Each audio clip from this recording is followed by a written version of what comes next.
It's a pleasure and a surprise to have somebody read your articles. Thank you, Cale. I feel as though this is something of a homecoming for me because I teach in St. Louis at a boarding school. I taught there for over 20 years at Thomas Jefferson School, and one of our, probably our top competitor was St. Louis Priory. Father Greg, the headmaster there, has made it a first-choice school. We were, at Thomas Jefferson School, a second-choice school. It wasn't a Catholic school. Thomas Jefferson School is not a Catholic school. I was the Catholic token. And 3 o'clock, which has a meaning for Catholics, right? It doesn't have the same meaning at Thomas Jefferson School. It was the time when attention was even harder to get than at the 2 o'clock class with teenagers. 3 o'clock was the time of the traditional faculty meeting. Attention was even more difficult at that time.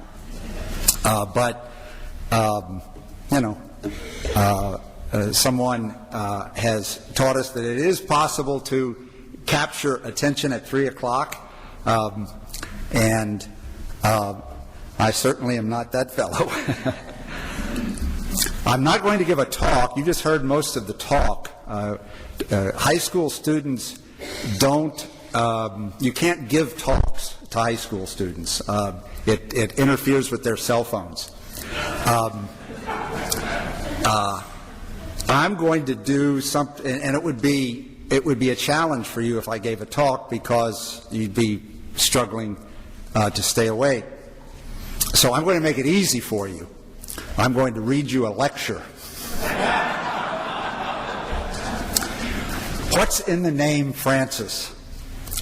When we were watching The White Smoke in 2013, we knew that we would first learn something about the direction of the new papacy as soon as we heard its new name announced. As the punning Latin proverb has it, nomen omen est. Name is destiny. The name Benedict had perhaps augured an attempt to rebuild the intellectual foundations of Christendom. So what was in the name Francis? A look at Franciscan icons from classic Western letters is a long way around. But Father Jorge Bergoglio was a secondary school teacher of literature and would no doubt get a kick out of the ways in which his religious life has imitated art.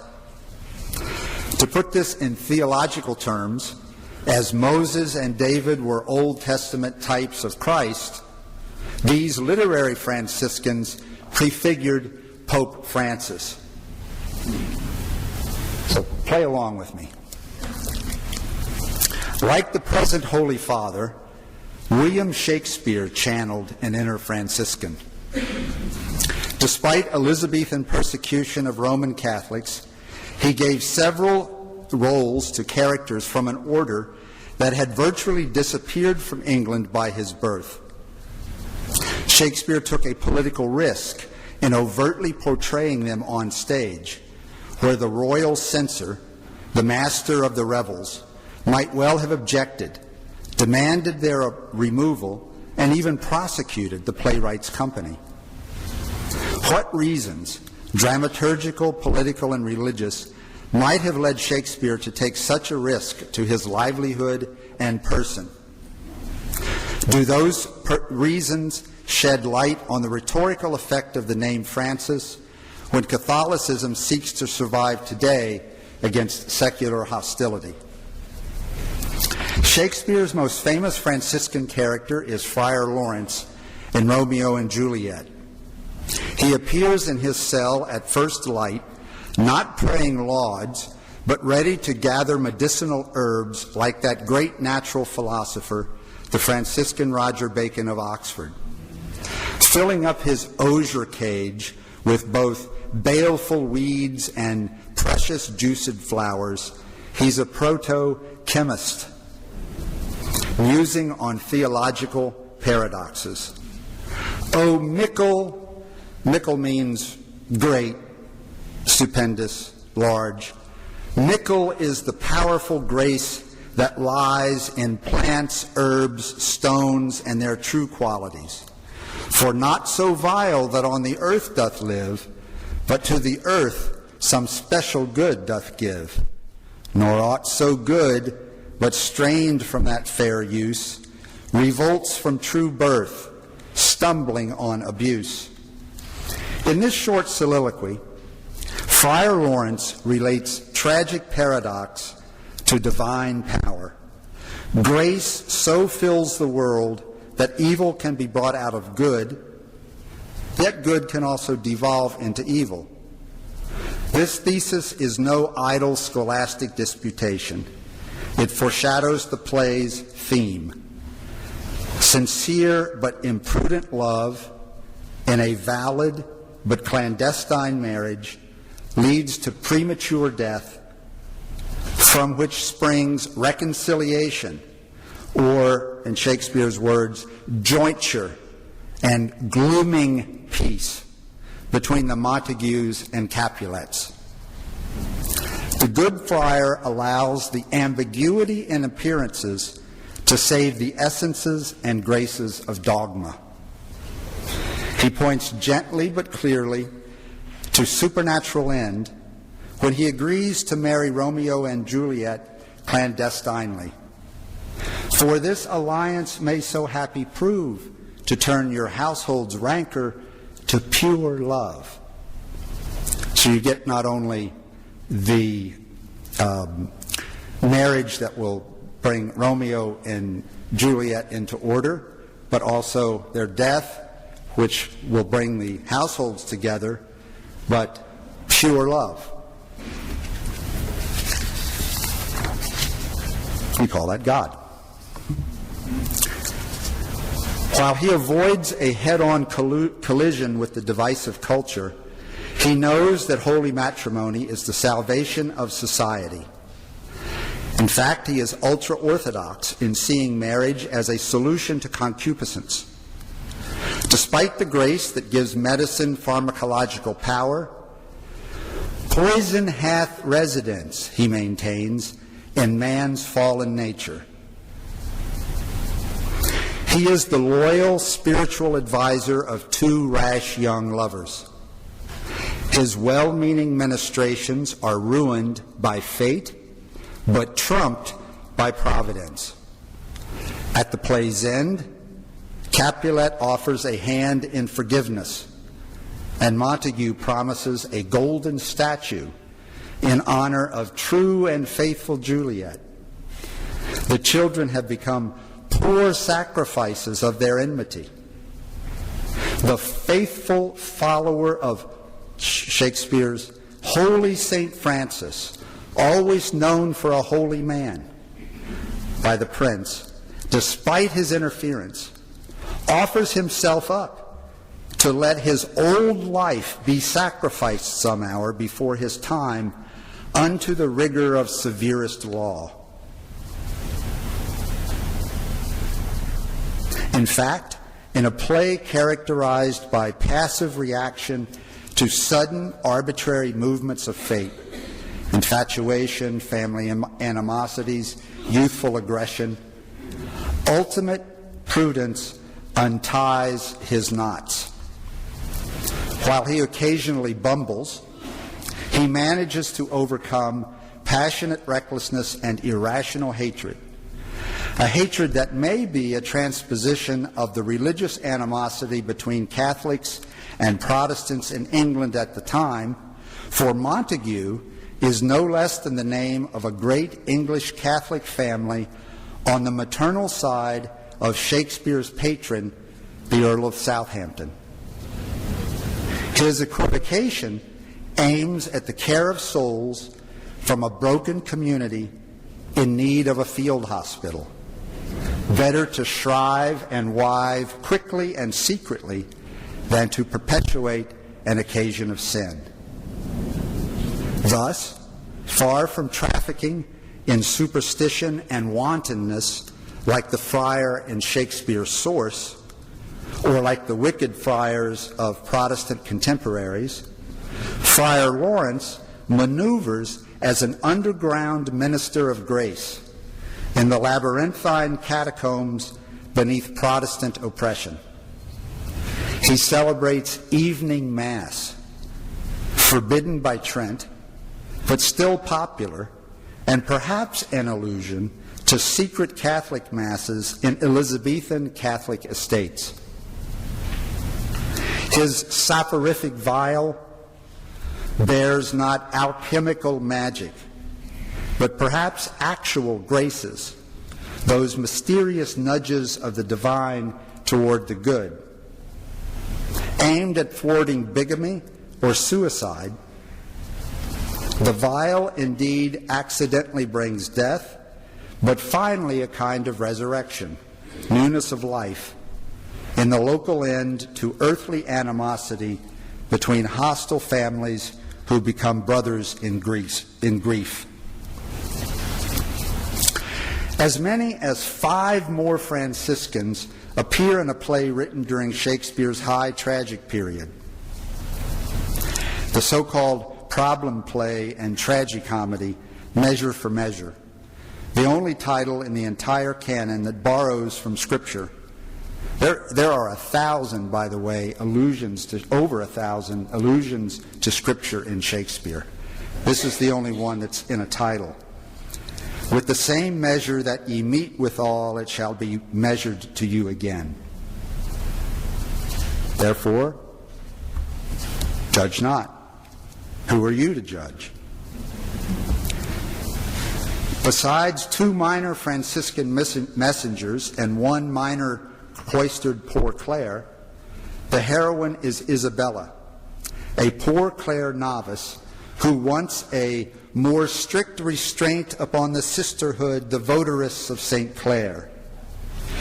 She refuses to break her vow of chastity, holding too severely to Catholic moral theology's principle that an evil cannot be done in order to preserve a good. This is a proposal for her to give up her chastity in order to save her brother's life. She won't do it. Vienna's Duke takes a leave of absence from his lustful polity in order to replace himself temporarily with an austere, puritanical religious, Angelo, who will tighten strict statutes and most biting laws, the needful bits and curbs to headstrong weeds that the former ruler had let slip himself. He had been too mild, so he needs a tough Puritan to get in there and do the dirty work for him. Then he proceeds to stay in Vienna, to stay in his kingdom, doing the corporal work of mercy of visiting prisoners, disguised as a Franciscan friar. The Duke, who takes the name Ludovico, attempts to find the virtuous mean in public morality between rigorism and laxity. This is the moral of the play. He goes further in duplicity than any other Franciscan in Shakespeare by substituting Angelo's betrothed, Mariana, whom the selfish religious has dropped because she has lost her dowry, for Isabella, whom he wantonly covets in a bed trick. The counterfeit Franciscan's point is to teach mildness to Angelo and to counsel moderation and mercy to the realm and audience by a lesson in moral frailty as the path to healthy rectitude. The measure of mercy that we all hope for as fallen creatures, we should offer also to our fallen brothers and sisters. Once again, the Franciscan way is cunning, mild, but orthodox. The mere name of Saint Francis serves as a term of reconciliation in Shakespeare. In All's Well That Ends Well, the heroine Helena, rejected by her selfish husband Bertrand, whom she has captured in marriage by means of her late father's pharmacy, goes on a pilgrimage to St. James of Compostela to amend her faults with sainted vow. And she finds refuge there in an inn named Saint Francis. Her fault is hard to see, but nonetheless crucial, failing to respect the freedom of her beloved.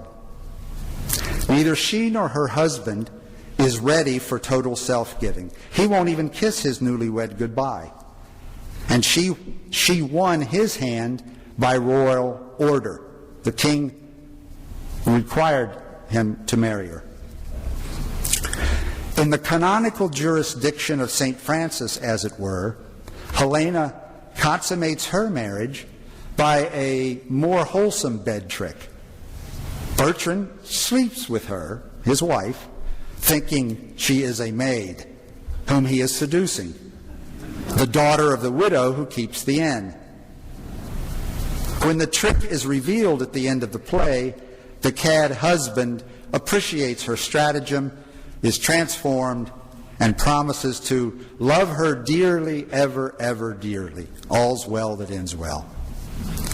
Once again, the Franciscan blessing, here by the mere mention of the name, operating theologically in the realm of created or cooperative grace. A pilgrimage is a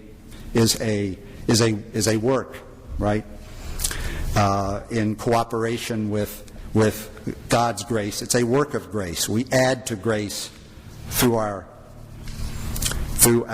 loving works. And this, by the way, is a sign of Shakespeare's Catholic thinking. He's thinking, that's the thinking of a Catholic. Protestants, Calvin and Luther, Luther especially, objected strenuously to that kind, to created grace. But the Franciscan blessing has mediated a true marriage by cunning and by vicarious sacrifice. And penance has preceded sacrament. There's confession scenes. I argue it's not so clear in Romeo and Juliet. It's clear in Measure for Measure. There's confession goes along with the sacrament of marriage. In all, there are at least 10 Franciscan appearances in Shakespeare's plays, sometimes as slight as this one, as if the mere mention of the Poverello had a talismanic quality to bless, order, purify, and divinize action. So what can we conclude from Shakespeare's uses of the nomen Franciscum? Why Franciscans, and why such positive roles on a stage where Catholic religious orders would be suspect, even threatening to authority?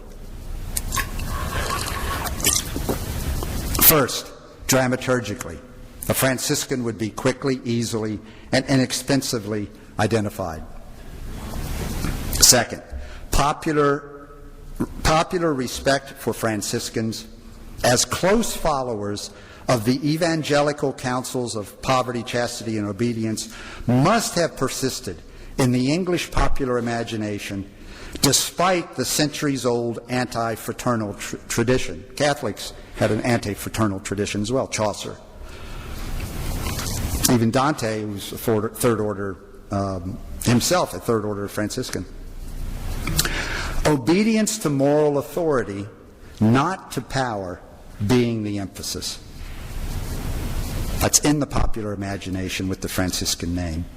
Third, as an order with some independence, the Franciscans would not have been immediately associated with the hypocrisy, corruption, venality, and thirst for power often attributed to the Catholic hierarchy by Church of England partisans. While Franciscans come ready-made in Shakespeare's source material, he probably saw them as robed crowd pleasers, even as the newly elected Pope instantly intuited their popularity on the contemporary anti-clerical world stage. Shakespeare's Franciscans are freelancing power brokers, field operatives, distant even from a prior's command, each in a tiny quasi-autonomous church cell that administers in almost guerrilla fashion the related sacraments of penance and marriage. Similarly, there is something openly clandestine and perennially popular suggested by the Franciscan name that the current Holy Father's ongoing public relations coup de théâtre seize upon. That name radiates holiness under the cover of a meek robe that harkens back to gospel humility, a humility that still attracts even a hostile audience, if we are to judge by the welcome that the media have shown Pope Francis. The very name Francis itself spawns a nearly sacramental life. Laid down, it calls forth at once authentic religion, sincere faith, simple poverty, open penance, commonsensical cunning, forgiving anti-Pharisaism, respect for creatures, clerical anti-clericalism. A disarming way to throw off the hoary charges of venality and worldliness against the established church. The Franciscan name unleashes a powerful rhetorical bonanza. It offers a way to reform without rupture, to revitalize tradition, to perpetuate a restoration, to evangelize the world in old-fashioned virtues that seem to revolutionize only because they've been forgotten. It's a disarming cloak by which the Church may go undercover, even on herself. As the present Holy Father is a Jesuit with a Franciscan name, Shakespeare's Franciscans act like underground Jesuits, which were moving about the English countryside at peril, evangelizing on the sly in Elizabethan England. The nonconformist yet traditional Catholic mind and heart of Francis flourish in Shakespeare's depiction of the venerable Franciscan order, which can appeal even to today's individualistic spirituality of the nuns, who generally resist the notion that organized, you know how to spell it by now, who generally resist the notion that organized religion can minister to human needs and frailty. They can look at a simple Franciscan and say instantly, as Cardinal Schönborn whispered to Cardinal Dolan at Pope Francis' inauguration Mass, he speaks like Jesus. So that was the cunning Franciscan. This is the merciful Franciscan, and a different writer, one that you probably haven't heard of, but you should. And I badmouthed our school a little bit by calling us a second choice school. We had a first choice reading list. I wasn't entirely responsible for it, and not for this book, The Betrothed. Anybody in here heard of The Betrothed? I'm not actually surprised in this audience. I've enjoyed talking with this very erudite group through the conference. So that doesn't surprise me that I get a substantial number of hands, but it's still not a majority, and it's in my view, the greatest Catholic novel. The Betrothed by Alessandro Manzoni, 19th century Italian. And Pope Francis, this is another reason that I can't give a talk. I keep interrupting myself. A dynamic self-criticism of the Church is what the Franciscan name evokes in readers.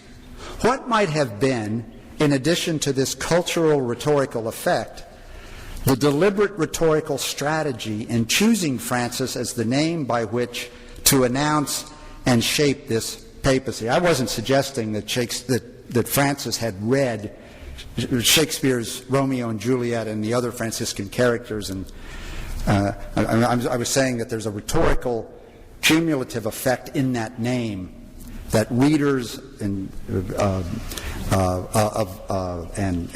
believers alike know something about the Franciscan name. In this case, Pope Francis has read this book, and I think very clearly models himself on several of the characters in it. Understanding this side of the question is helped further by a look at one of the Holy Father's favorite books, a 19th century epic novel. When I interrupted, he assigned this recently as required reading to marriage couples. So, and for those of you celebrating your 50th, it's a good novel for that too, I think. Understanding a 19th century epic novel that he has read at least 3 times, he says, and that he top-shelved at the very beginning of his papacy to read again. I Promessi Sposi, The Betrothed, by the Catholic revert Alessandro Manzoni. We're not far from the setting of Romeo and Juliet. Factious early 17th century northern Italy, occupied by the proud Spanish Habsburgs, torn to pieces by the 30 Years' War during invasions by the French and the Germans, bullied by the bravi, the mafiosi of northern Italy, bravi, the courageous thugs would be a good, bullied by the bravi of imperious local potentates, cut in half by a plague and famine, this hostile territory impedes the marriage of a pious peasant couple in love, not aristocratic, peasant couple in love, Renzo and Lucia. A holy Franciscan once again stands strong against the corrupt and violent aristocracy, assaulting free marriage. He cooperates with Providence to prepare the couple for holy matrimony. Fra Cristoforo, a Christ-bearing Capuchin priest, like Saint Francis and Pope Francis, thinks of himself first as a middle-class sinner, having fled to a Capuchin monastery hospital because he killed a noble in a prideful, angry duel of self-defense. For this sin of rashness, he has devoted his life to service of others. It is the sinner who most understands the logic of mercy, Manzoni is saying. Fra Cristoforo instantiates the petition of Thomas More's prayer, which the Holy Father says he prays every day, asking the Lord to grant him a simple soul that knows to treasure all that is good and that doesn't frighten easily at the sight of evil, but rather finds the means to put things back in their place. Holy Father's daily prayer from Thomas More. Fra Cristoforo does this. This is his life, putting things back in their place, not frightening easily at the sight of evil. With the strength of 2 men, and using a thread that Providence has put in his hand, which has been dropped by a character named Egidio, after the 4th follower of Saint Francis. I started seeing Franciscans everywhere in preparing for this. Cristoforo does what the Church, as the dishonest steward, often does to thwart evil authorities, and as Jesuit Provincial Bergoglio did in Argentina. He hides the innocent soul in church property. It is tempting to imagine what Father Jorge, Cardinal Bergoglio, and Pope Francis enjoyed and gleaned from this epic tale. The sacred diptych of the humble but determined Capuchin, and a new character now, the saintly Federico Borromeo, relative of the saint Carlos. But Federico is saintly. He's the Archbishop of Milan, an Episcopal model, who empties his purse to save his flock from famine and plague, smelling his sheep in the streets of his dying city, or in the Villas Miserias of Milan, the Lazaretto, where the plague victims were kept. and managed, the field hospital. The foil of the cowardly parish priest Don Abbondio, whom Borromeo scolds for fleeing the martyr's call and committing the sin of spiritual worldliness. Certainly the minute-by-minute conversion story of the unnamed. That's all we know. It's the only name he's given, the unnamed. It scared Manzoni 2 centuries later to pronounce this name to his readers, is the conceit. He's the godfather of rural Milan. He converts. His mounting existential crisis of despair shatters as the luminous Lucia's desperate prayers are followed by church bells rung for the local levy of Borromeo. All of this is connected in the book. Who in turn receives the weeping confession of this monstrous carbine-toting prodigal son, like the generous father in Luke. Or the Lazaretto Sanctuary in Milan, staffed by the Capuchins, from which the Holy Father could have easily gotten the metaphor of the church as a field hospital. These heroes, whether peasants or merchants or archbishops, are little. They stoop and empty themselves. They are epic heroes who kneel. In Pope Francis, it's as if Fra Cristoforo or Federico Borromeo walked out of Manzoni's humble epic into the crowd around St. Peter's, bent over, and kissed the deformed man. Manzoni's depiction of the rural Milan as the gift of good earth, though subject to drought and famine, could easily be behind the phrase in the Laudato Si, paragraph 85, caress of God in soil, mountains, and water. Pope Francis, in fact, had memorized, his grandmother had made him memorize the introduction to this novel. It's an Italian tradition to do that if you're from northern Italy, or really any place in Italy.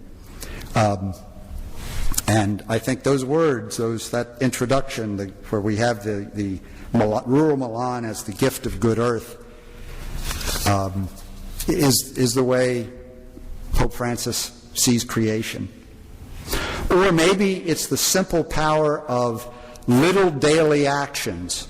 That's in paragraph 211 of Laudato. That might be taken from the care of religious and peasants in the novel for each other. Insisting on clothes which were not merely simple but austere, Borromeo's behavior, now I'm talking about the Archbishop, his whole way of life was in keeping with his dress. Pope Francis even imitates Borromeo's literary flair and library patronage. Not a great original scholar, but a man in whose life study played a part. Francis's turned phrases, smell the sheep, sourpusses, we've been hearing them all weekend, spiritual Alzheimer's, one in Spanish, hacer lío, make a mess, come from eyes and ears that, like Shakespeare's and Manzoni's, Manzoni is the father of modern Italian, saw and heard rough, simple people, and yet also read the best books seriously. Whose portrait might this be? His eye was serious and yet lively. His forehead calm and thoughtful. His white hair, his pallor, all the marks of abstinence, meditation, and laborious days, could not hide a sort of virginal bloom and vigor. Now the habits of serious and benevolent thought, the inner peace of a long and virtuous life, the love of mankind, and the continuous joy of an ineffable hope had planted there that other beauty old men sometimes have, which struck the eye all the more when framed in the magnificent simplicity of the purple. That gives it away. We're talking about the Archbishop of Milan and not the simplicity of the Bishop of Rome, white. Borromeo prefigured Bergoglio. Manzoni's portrayal of the faith. Now, here's the point. If you haven't fallen asleep, now's the time to fall asleep, because I'm going to move from textual criticism to something that I picked up from my students, my teenage students. I'm going to express an opinion based on very little personal information. They taught me how to do this well. They tried to teach me how to do it well. I can't do it very well. Manzoni's portrayal of the faithful Catholic couple, Renzo and Lucia, pious in devotions, deferential to hierarchy, obedient to catechetical teaching, even more scrupulous than the scrupulous Capuchin, presents, however, a hermeneutical knot in Pope Francis's theology of the people of faith, the pueblo fiel. If his own understanding of the Argentine pueblo fiel, who he once said teach the church not what to love, but how to love, owes something to the depiction of Renzo and Lucia, and admittedly it owes most to the pueblo fiel of Argentina, but something to this couple. Where is the pueblo now fiel? Where do couples still wait? This is the conceit of the novel. They wait they're betrothed for 18 months. Now I am going to talk. I have a priest friend in St. Louis who manages a huge suburban Catholic parish, and he told me that he hasn't married a couple in 10 years that weren't already living together. And those are the ones, he told me, that bother to come to him and get married. And this is a big parish.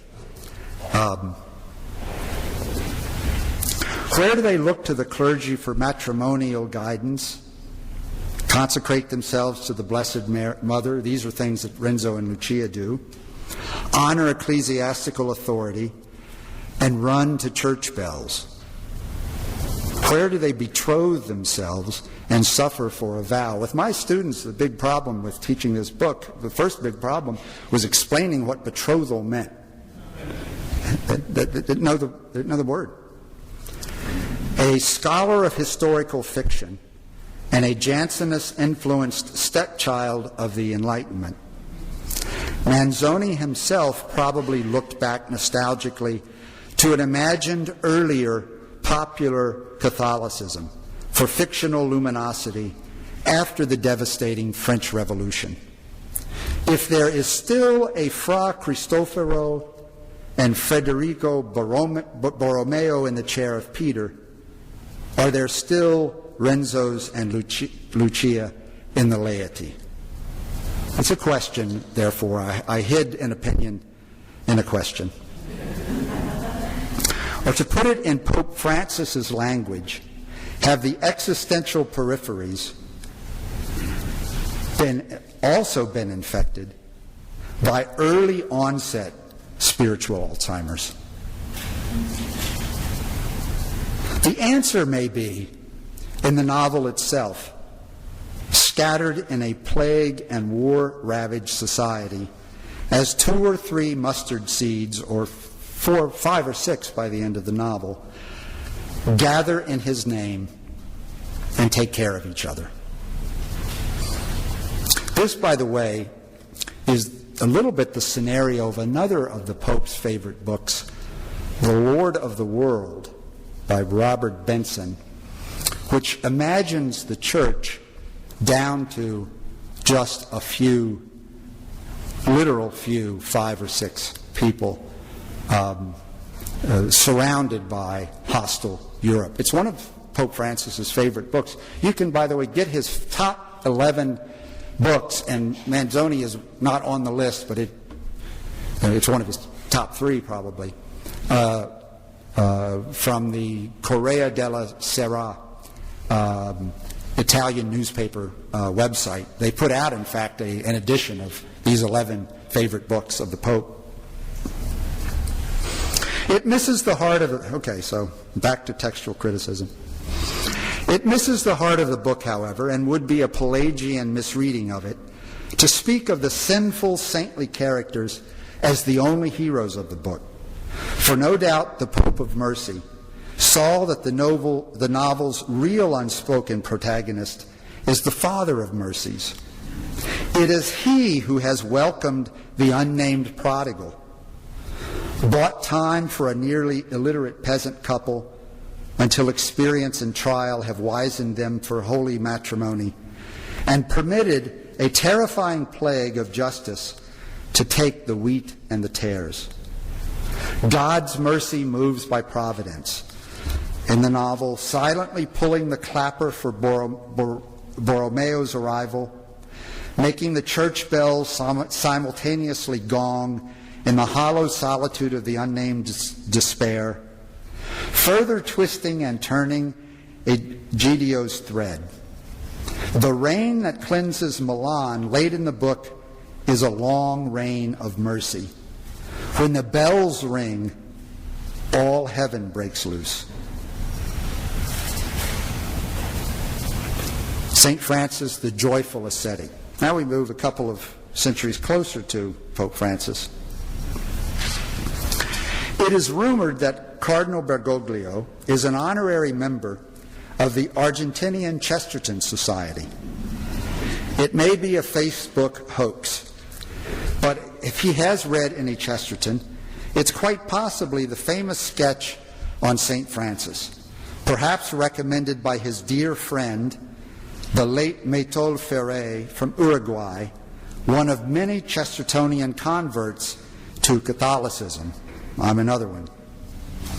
We have seen the cunning and merciful Franciscans who maintain doctrinal purity and practice pastoral flexibility, but Chesterton recovers an aspect in Francis that Lawrence, Isabella, and Cristoforo don't show.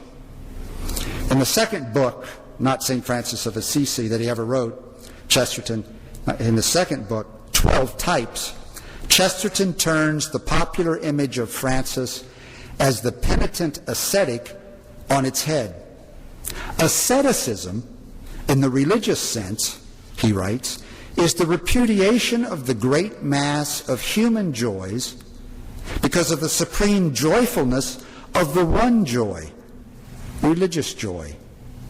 All true joy expresses itself in terms of asceticism. The athlete and the artist give up everything for the narrow but intense joys of sport and art.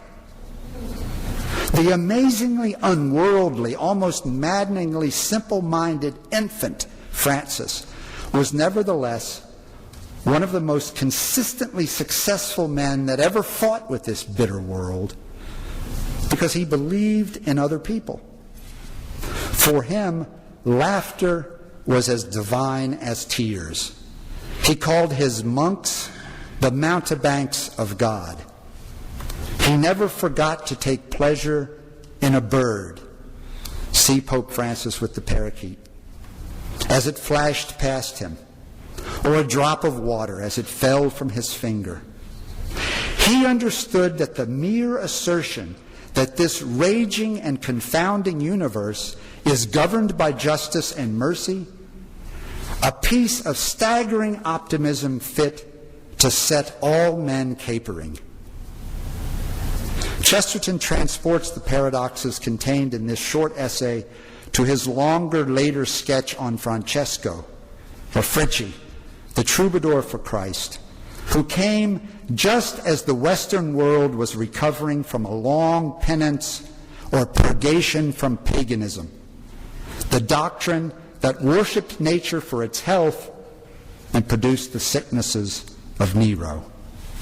The gospel had brought the cure, the glad good news of original sin. Lust and cruelty had not been eradicated, but they had been cleansed.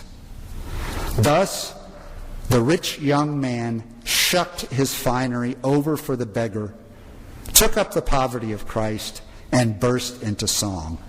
He did not cultivate simplicity like Tolstoy or modern vegetarians, but simply took what food and clothing fell in his path, treating the mob of men like a mob of kings. He counseled a gloomy follower to find faith in friendship. In poverty and freedom, Francis imitated Christ, approximated Christ, mirrored Christ. Indeed, Chesterton asserts if Francis was like Christ, Christ was like Francis. As the moon is the mirror of the sun, it is less vivid but more visible. We can look at Francis when we can't look at Christ. In the story of Assisi, which ends with stigmata, the casket was locked in Palestine, which was locked in Palestine, was unlocked in Umbria. For the church is the keeper of keys. And then, in a sentence that may be downright prophetic, so aptly it might apply to the last two pontificates, Chesterton continues to write, what Benedict had stored, Francis scattered. The granary of truth was opened for the mob of men.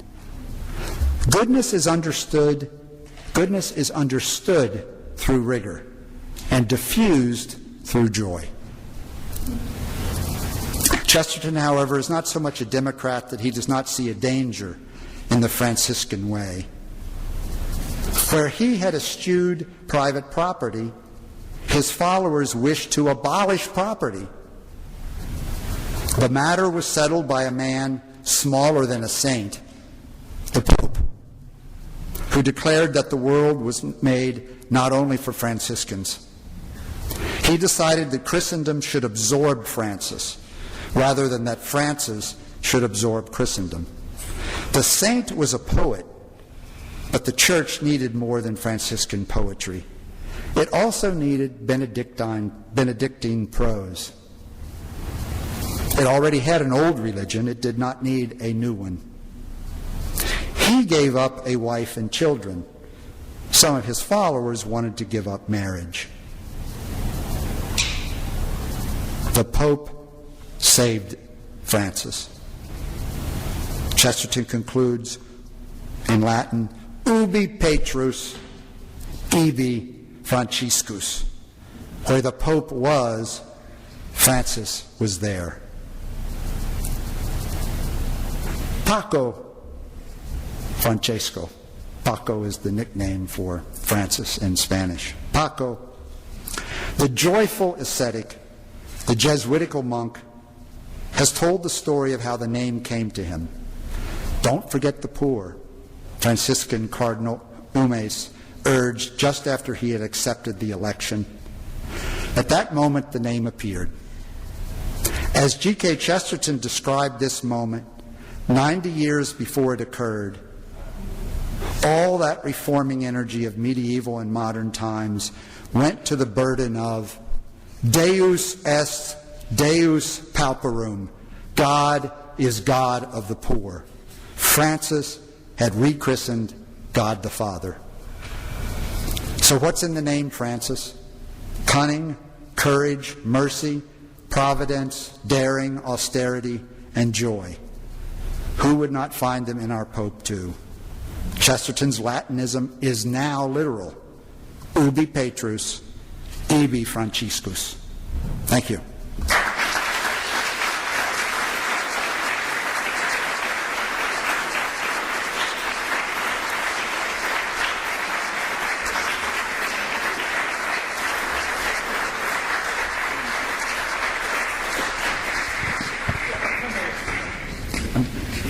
told 10 minutes.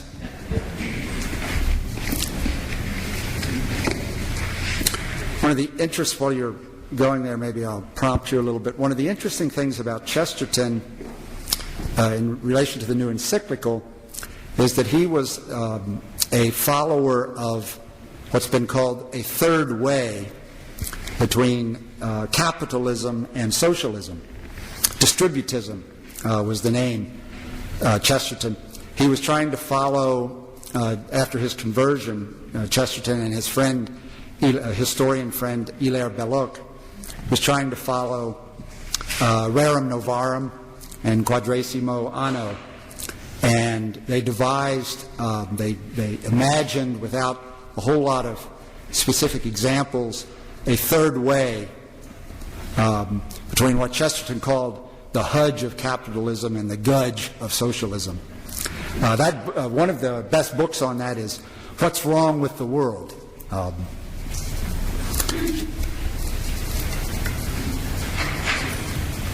Yes?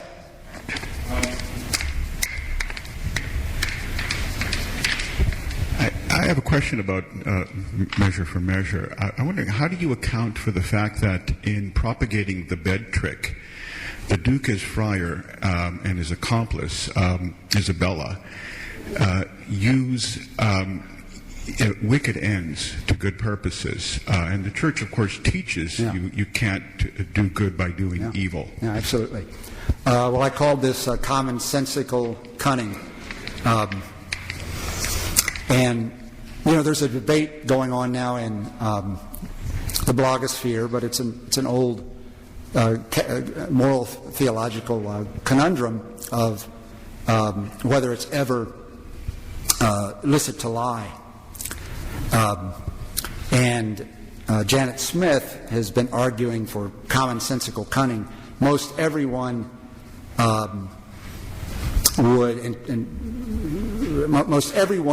would lie in order to save a life,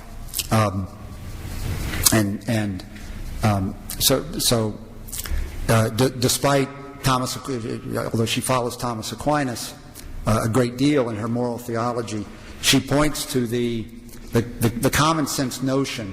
There must be something there. It might even be in the natural moral law that we would understand this. And so, and Shakespeare, of course, is not a moral theologian, no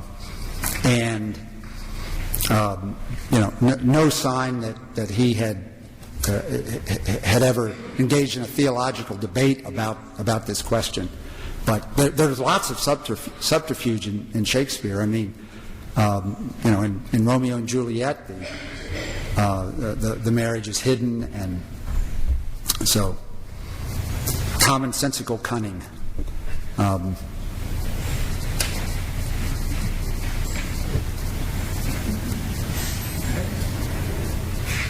Okay, thank you very much.